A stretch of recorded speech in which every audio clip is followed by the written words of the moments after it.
En République du Congo, le pétrole a une histoire. Une histoire faite de périodes fructueuses, d'épisodes d'inquiétude, de moments d'intense réflexion, mais jamais de renoncement. Le Congo finalise toute une série de réformes visant à la restructuration de son secteur des hydrocarbures, encore souvent confronté à des pénuries de carburant. Si nous souffrons trop, s'il n'y a pas de carburant, au marché là, les choses ont augmenté de prix. Les choses périssent au village. Donc c'est un manque à gagner pour tout et pour le gouvernement. Et surtout pour nous les chauffeurs, c'est un manque à gagner, nous avons des difficultés, des nombres de problèmes. Parfois je me pose la question, à moi seul, est-ce que c'est l'incompétence du gouvernement ou... Mais justement ça doit être ça. Justement ça doit être ça. Donc, je veux que le gouvernement vraiment trouve la solution. Hein. Bon vraiment, un vrai passé. Croyez-moi, c'est vraiment difficile pour nous, les Congolais. Le carburant est disponible dans les stations, mais ce sont les pompistes qui aggravent la pénurie. Pour acheter de l'essence à 3 000 francs, il faut verser 500 francs supplémentaires à un pompiste qui reçoit déjà un salaire mensuel. Actuellement, le bidon d'essence se vend à 18 000 francs. Mais pour en obtenir, il faut donner 3 000 francs aux pompistes. Mais il faut pas payer 3 000. Le Congo est approvisionné par deux sources. Notamment, la première source, c'est la raffinerie. Donc, nous avons une raffinerie locale, qui est la congolaise de raffinage Coraf. La raffinerie est installée à Pointe-Noire. Cette raffinerie, en réalité, couvre 60 à 70% du besoin du marché local. Et le complément, c'est la deuxième source d'approvisionnement, notamment les importations. Depuis un certain moment, donc pour ne pas dire depuis le mois de juin, la raffinerie a baissé sa production. Pourquoi? Parce que par mois, la Coraf recevait 4 cargaisons de brut pour le façonner en produit pétrolier fini, avec un bon débit qui lui permettait effectivement d'avoir un fonctionnement optimal. Mais depuis le mois de juin 2024, le nombre de lots devant alimenter la raffinerie a été diminué. D'abord, on est passé de 4 lots à 3 lots et après de 3 lots à 2 lots. Donc, vous comprenez bien que la production est passée, a été réduite pratiquement de moitié. Donc, du coup, on se retrouve dans une situation où il faut d'abord satisfaire les 30%, 35% des importations et en sus, il faut compenser le déficit de 50% de la production. Ce qu'il faut faire, il faut que nous mettions en place des mesures urgentes pour essayer de ramener l'équilibre du marché. Notamment, nous avons des solutions à court terme. Nous sommes en train d'envisager rapidement la constitution des stocks, notamment des stocks outils qui sont constitués par les marketeurs.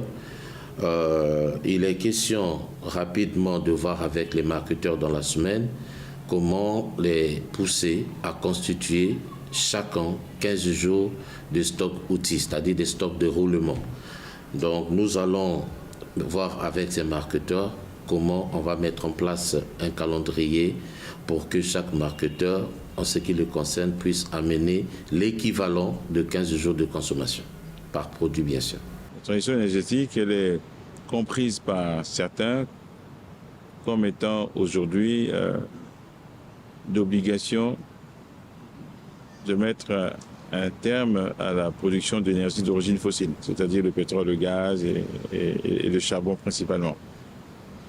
Parce qu'ils considèrent aujourd'hui que C'est cette énergie qui est responsable de ce qui retarde la mise en œuvre des recommandations, entre autres du GIEC.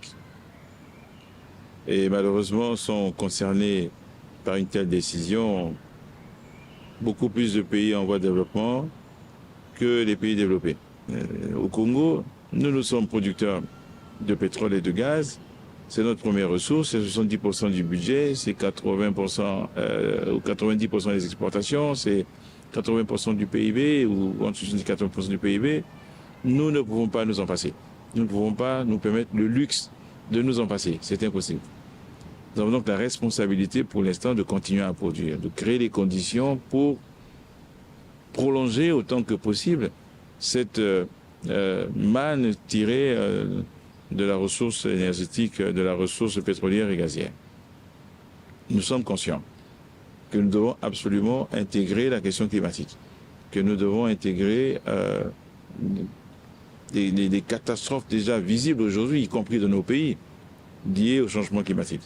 Que donc nous devons à tout prix prouver et faire en sorte que nous puissions produire le pétrole en particulier, tout en ayant le moins d'impact possible sur l'environnement, donc en étant le moins carboné possible, en étant le plus vert possible. On dit ça comme on veut. Et l'objectif, c'est d'être un jour neutre en termes d'émissions de gaz à effet de serre et donc de carbone. On dit ça net zéro. C'est un objectif que nous assignons à toutes les compagnies qui viennent ici travailler au Congo et on parle de 2030, c'est demain, c'est dans 4 ans et je ne suis pas convaincu qu'il y ait beaucoup de pays qui pourraient afficher ce type d'objectif aujourd'hui, y compris les pays les plus développés, parmi lesquels quelques-uns disent aujourd'hui « drill, baby drill ». Donc ils vont, eux, continuer à produire. Le secteur des hydrocarbures au Congo n'échappe pas au réaménagement et à la réactualisation qui s'imposent aujourd'hui dans le monde. Il s'agit surtout de maîtriser tout ce qui participe à l'amélioration des conditions de vie des populations. Et d'entrée, la réforme apportée sur les services stratégiques du ministère. Dans un premier temps, l'objectif, c'était de linéariser l'ensemble des processus. Nous avions une seule entité qui devait tout gérer à la fois. Nous sommes passés maintenant à 5 grandes entités dans lesquelles vous avez 4 directions générales et une inspection générale. Le but était de s'assurer que chacun des aspects de la chaîne de valeur ait été analysé de la façon la plus adéquate. Donc ce qui fait que lorsque vous focalisez sur le secteur amont, vous avez un interlocuteur défini de façon à pouvoir faire que les thématiques de la partie amont pétrolier soient regardées de façon plus approfondie et de façon beaucoup plus pérenne, avec l'acteur défini pour la dite activité. Il en est de même pour l'économie pétrolière, que ce soit pour le secteur aval, qui est un secteur aussi qui a toujours été défini comme le parent pauvre. Le ministre a décidé, et le gouvernement, que ces aspects-là doivent être regardés avec beaucoup plus de définition et d'insertion dans les thématiques qui seront définies. Il faut faire du Congo un pays pétrolier et gazier. Et on peut être heureux. On a un très grand projet gazier qui fonctionne dans une première phase avec la compagnie italienne Eni, 600 000 tonnes par an. Ça a démarré en février 2024. En fin d'année 2025, deuxième bateau de liquéfaction va arriver. 2026, le début, nous devrions passer à 3 millions de tonnes. C'est magnifique. C'est ça qui me fait dire que 2026, entre autres, ça correspondra à un vrai décollage. Et donc nous allons multiplier par 5 le gaz produit uniquement par Eni. Et puis, par bonheur, un deuxième projet gazier qui aujourd'hui est presque achevé pour sa première phase, qui est en phase de démarrage, d'essai de production. C'est avec une société chinoise, Winghua. C'est un projet de moins grande ampleur, mais c'est un projet qui nous intéresse beaucoup parce qu'il est dédié, tourné, dédicacé presque au marché local. Le bémol, c'est l'aval pétrolier. Ce sous-secteur des hydrocarbures nécessite d'être complètement révisité, que le modèle de gouvernance de fonctionnement soit redéfini. Ça n'est pas facile parce que c'est un sous-secteur fragile. Il est entre le marteau et l'enclume. Il est coincé, il est en sandwich entre, d'une part, le marché du brut, dont nous ne contrôlons pas les termes de l'échange, pas du tout. C'est sur le marché international. Pour l'instant, c'est assez haut, $70. Pour les raffineurs, c'est haut. Et de l'autre côté, l'autre contrainte, c'est le marché local qui malheureusement est un marché socialement sensible, qui est donc sensible politiquement et où les gouvernements rechignent à laisser se pratiquer la vérité des prix parce qu'elle laisserait sur le bord du chemin de l'accès aux produits pétroliers une part trop grande de la population qui est encore dans le classement des pauvres. Et même les autres de la classe moyenne, il y a un niveau, il y a un moment où ils seraient gênés par l'augmentation. Les études qu'on a faites sur les quelques augmentations que nous avons acceptées sous l'égide et coopération avec le Fonds monétaire, à 5% sur deux produits, puis à 25%, ont montré qu'il y avait un seuil où certaines personnes, certaines entreprises pourraient refuser de consommer des produits pétroliers. Là, c'est grave. Il y a un seuil du refus. Il y a un seuil du rejet, de rejet. Donc, ça signifie que on n'a pas toute la marge de manœuvre pour les prix à la pompe. On n'a aucun contrôle sur les prix d'achat de brut. Au milieu, le raffinage, la distribution doivent se frayer un chemin qui est donc très difficile. Aujourd'hui, l'économie de ce secteur n'est pas satisfaisante, n'est pas équilibrée, est déficitaire et nous devons à tout prix trouver une solution. Nous, gouvernants, ne sommes pas favorables à laisser la liberté des prix se pratiquer à la pompe. Encore une fois, parce que les études ont montré que ça a déjà généré de la pauvreté, mais aussi ça génère de l'inflation. Mais nous pensons qu'il y a d'autres leviers sur lesquels on peut agir, et c'est le modèle sur lequel nous travaillons, de façon à réduire l'impact sur les plus pauvres et sur l'économie, tout en permettant à la chaîne d'approvisionnement d'être relativement équilibrée.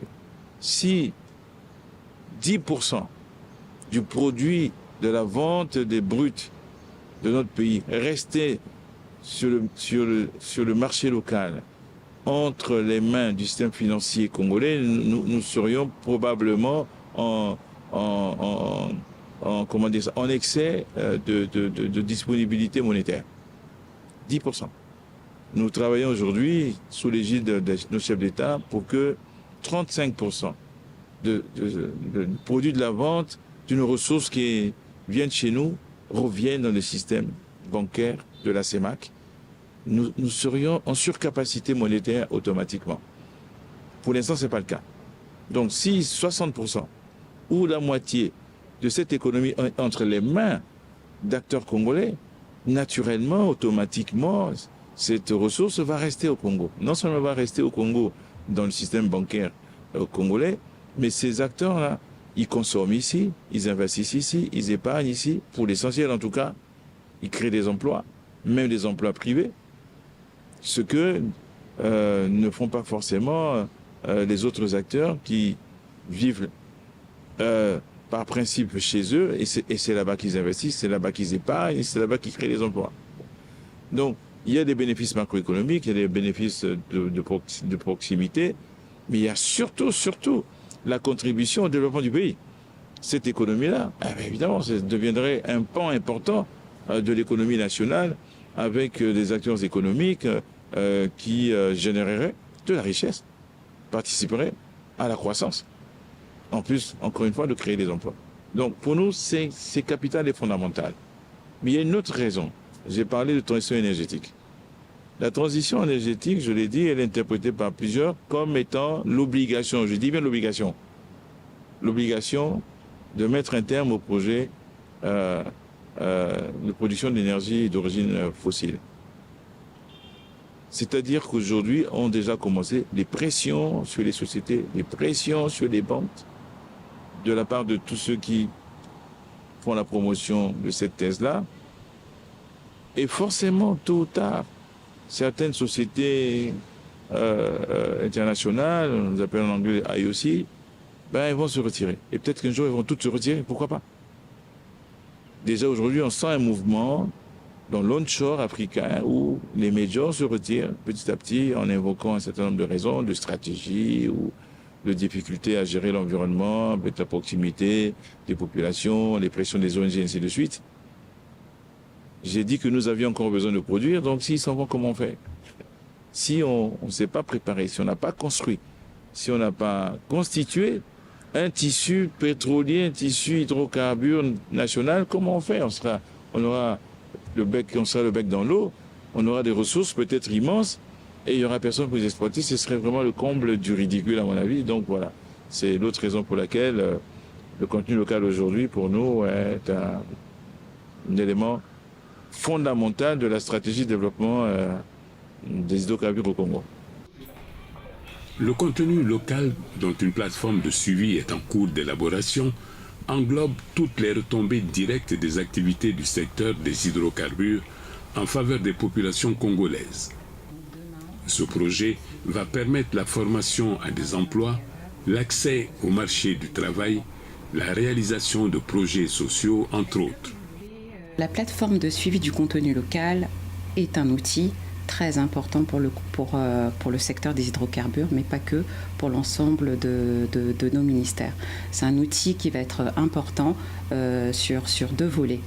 Au niveau de nos ministères des hydrocarbures ou nous, États, il va nous permettre de mieux mesurer les portées de notre loi sur le contenu local. Et le cas échéant, de pouvoir corriger certaines réformes. En ce qui concerne les Congolais eux-mêmes, alors il y a plusieurs aspects ou plusieurs avantages que va apporter cette plateforme. Les services sont nombreux. Alors je vais commencer par nos étudiants, nos jeunes. Alors la plateforme va pouvoir leur donner accès à toutes les offres d'emploi et toutes les offres de stage du secteur pétrolier. Donc ça, c'est une très bonne chose pour nos étudiants. En ce qui concerne les sociétés privées, donc les sociétés privées nationales, ça leur donne accès à l'ensemble du marché pétrolier, de sous-traitance et de prestation de services. Les donneurs d'ordre, les grandes sociétés auront l'obligation de poster tous leurs appels d'offres en fonction des différentes catégories.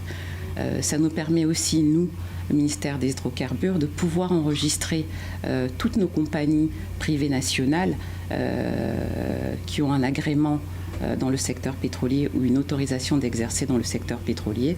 Donc pour nous, la plateforme est vraiment un outil de promotion de nos sociétés. Des sociétés congolaises et étrangères du secteur des hydrocarbures ont adhéré aux objectifs du contenu local, investissant ainsi dans des projets sociaux ou alors en créant des emplois pour des nationaux au sein de leur entreprise. La SNPC, enfin, c'est le RSE. À ce titre, aux côtés de l'État, c'est d'abord la société de l'État, je tenais encore à le préciser. Donc nous devons accompagner l'action du gouvernement pour que nos jeunes, qui sont parfois même à l'intérieur du pays, on venait d'inaugurer une école, dont notre action porte sur la santé, la formation, l'éducation, de manière générale, pour que les Congolais puissent réellement toucher du doigt les réalités sur notre impact au niveau social. On a déjà construit un lycée modèle. J'invite aussi nos partenaires pétroliers à faire en sorte qu'on puisse même travailler ensemble pour peut-être multiplier ce genre d'efforts. On a construit un lycée moderne de la partie nord du pays. On est en train de construire un deuxième à Dolisie qui sera inauguré, je crois, cette année. Et je pense qu'en travaillant comme ça, nous puissions réellement aider nos jeunes à garder l'espoir que l'agence de pétrole, les retombées de pétrole doivent aussi avoir des effets sur eux pour que demain, on puisse avoir réellement la suite. Si on n'a pas investi dans l'éducation, soyez-en sûrs, on peut mettre en panne l'ascenseur social. Donc nous sommes conscients de ça.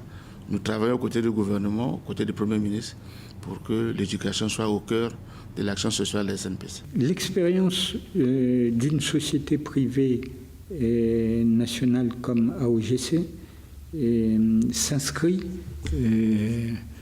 dans les objectifs de l'État et du gouvernement qui consistent à valoriser les ressources d'hydrocarbures et augmenter la production. Donc, AOGC a pour ambition de forer de nouveaux puits en tant qu'opérateur, de passer d'une production de 15 000 barils jour à environ 20 000 barils par jour dans un horizon prochain.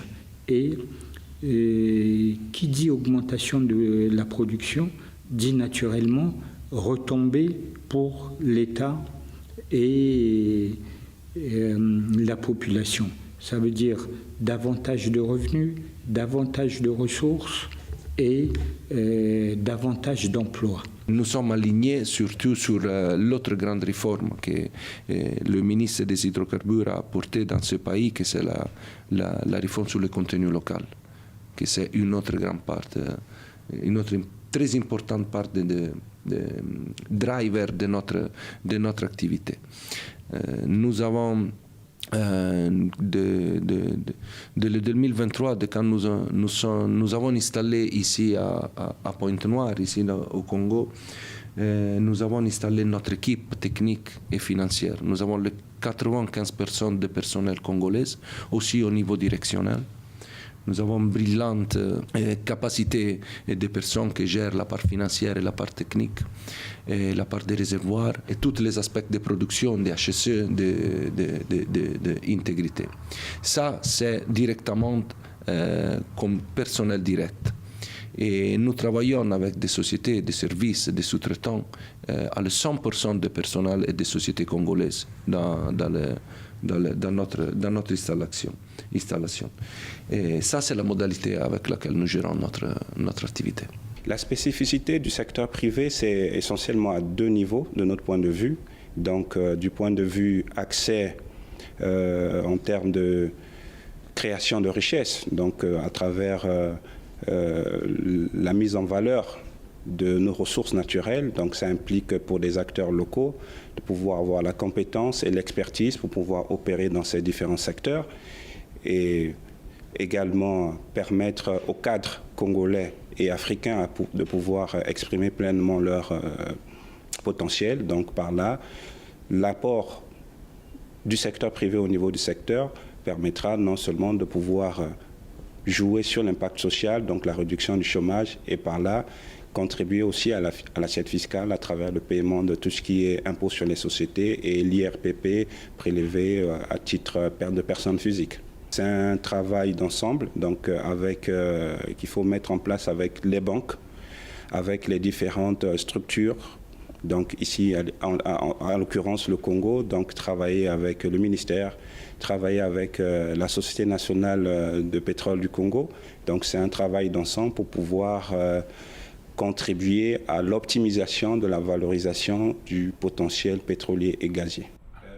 Comme quoi, le monde des hydrocarbures au Congo est à l'unisson pour que les populations bénéficient des retombées du pétrole et du gaz afin d'impliquer le plus grand nombre dans le processus de développement du pays. Lorsque vous regardez le panorama pétrolier en République du Congo, il est en phase de changement. Vous avez de nouveaux acteurs qui viennent et qui prennent des permis associés à leur structuration interne. C'est le cas par exemple de Trident Énergie qui est un nouveau venu. Vous avez des acteurs qui sont là, des compagnies indépendantes telles que Perenco qui ont consolidé leur position en acquérant un certain nombre de blocs au Congo qui ont été cédés par des majors. Vous avez des majors qui décident de redéfinir leur axe d'investissement sur des permis, soit en mer plus profonde avec des profondeurs d'eau plus grandes et donc des technologies beaucoup plus complexes, ou en s'orientant plus vers la thématique gaz. C'est-à-dire que quand vous regardez ce qui se passe et les dynamiques actuelles, vous vous rendez compte que finalement, nous avons cousu un habit qui est maintenant à la dimension de nos ambitions. Et nous le constatons avec l'arrivée de nouveaux acteurs. Nous voulons que le secteur privé national et la compagnie nationale prennent une part de plus en plus importante pour toutes les raisons que je vous ai évoquées. Donc, On ne va pas nationaliser, mais c'est une idée aujourd'hui qui est saugrenue. Mais nous préférons anticiper, nous préparer au moment où peut-être les entreprises privées commenceraient à se retirer. Donc là, il y a une volonté d'aller dans ce sens-là. Mais pour l'instant, même dans l'amont pétrolier, ce secteur privé international qui a la part belle. Il y a entre les deux un secteur qu'on appelle le midstream, constitué chez nous essentiellement par le raffinage. Il est actuellement totalement occupé par la compagnie nationale par le biais d'une filiale, la Coraf. Et nous avons un deuxième projet qui arrive, une grande raffinerie, 5 fois la capacité de la raffinerie actuelle, qui lui sera entièrement privé. Donc on aura une situation mixte. Dans le midstream, nous n'avons vraiment pas de philosophie. On est prêt à accueillir tous les privés qui le souhaitent. On est prêt à encourager tous les Congolais qui le souhaitent. Ils sont coincés entre l'upstream et le downstream et je ne crois pas qu'il y ait un grand danger à ce qu'éventuellement le privé soit dominant ou l'inverse. Voilà, c'est assez neutre. Le ministère des hydrocarbures du Congo poursuit ses réformes dans ce vaste domaine du pétrole et du gaz. Les avancées sont déjà importantes et tout donne à penser que la victoire est certaine.